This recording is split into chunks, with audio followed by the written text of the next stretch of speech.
আমালৈ গৌৰৱ কঢ়িয়াই অনাৰ বাবে আমি খুব আনন্দিত হৈছোঁ। তাৰ লগতে আমাৰ বিদ্যালয়ৰ পৰা 4 গৰাকী ছাত্ৰী চয়নিকা কুমাৰ 80.33%,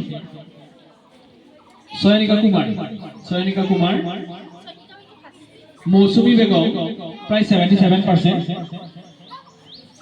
নাৰ্গিছ আহমেদা 76.3 আৰু সালমা সুলতানাই 75.5 নম্বৰ লাভ কৰি আমাৰ বিদ্যালয়ৰ যিটো বা বৰ্তমান শিক্ষা ব্যৱস্থাৰ যিটো কোৱালিটি অফ এডুকেশ্যন, শিক্ষাৰ গুণগত যিটো ফলাফল, সেই ফলাফলটো আমাক দিবলৈ সক্ষম হৈছে।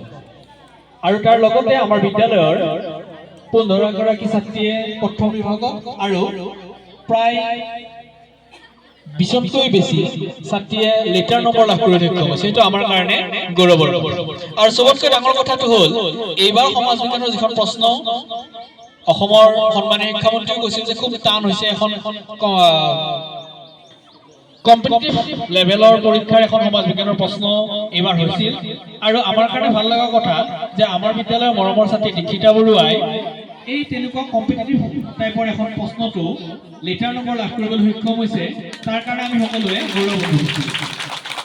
আচলতে বৰ্তমান শিক্ষা ব্যৱস্থা যিটো, এই শিক্ষা ব্যৱস্থাটোই বা আমি যিদৰে ছাত্ৰীসকলক শিক্ষা প্ৰদান কৰোঁ, তাত যে আমাৰ মৰমৰ ছাত্ৰীয়ে দীক্ষিতা বৰুৱা, চয়নিকা কুমাৰ, সালমা সুলতানা, নাৰ্গিছ আহমেদা বা মৌচুমী বেগমে বৰ্তমান পৰীক্ষা ব্যৱস্থাটো একেবাৰে সলাই দিয়াৰ পিছতো ফলাফলৰ হিন্দেৰি নপৰিলে, তাৰ কথাটো এইটোৱেই যে আমাৰ গুৰুমণ্ডলী, বিদ্যালয় পৰিচালনা উন্নয়ন সমিতি, মাতৃগোট, লগতে বিদ্যালয়ৰ মৰমৰ ছাত্ৰীসকলৰ অভিভাৱকসকলেও এই শিক্ষা ব্যৱস্থাটোৰ লগত খাপ খোৱাব পৰাকৈ ছাত্ৰীসকলক তৈয়াৰ কৰিছে। সেইটো আমাৰ কাৰণে বৰ গৌৰৱৰ কথা। গতিকে এই ফলাফলত আমি সকলোৱে আনন্দ পাইছোঁ আৰু মই আশা কৰিম আমাৰ মৰমৰ ছাত্ৰীসকলে এইদৰে আগন্তুক পৰীক্ষাত ফলাফল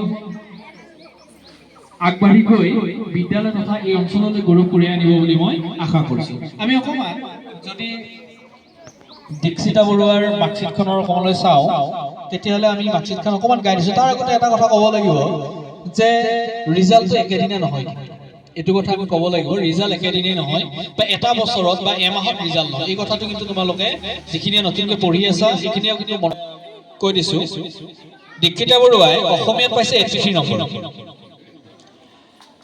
ইংৰাজীত পাইছে 86। মই এইকাৰণে ইংৰাজীৰ কথাটো কৈছোঁ যে ইংৰাজী পেপাৰখন বহু ছাত্ৰীয়ে কৈছে যে বৰ টাফ হৈছে।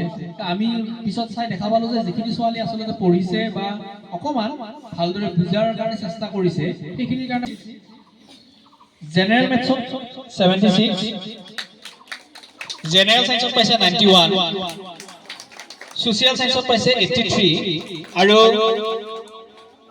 ইলেক্টিভ অৰ্থাৎ জিঅ'গ্ৰাফীত পাইছে 91, 510 নম্বৰ।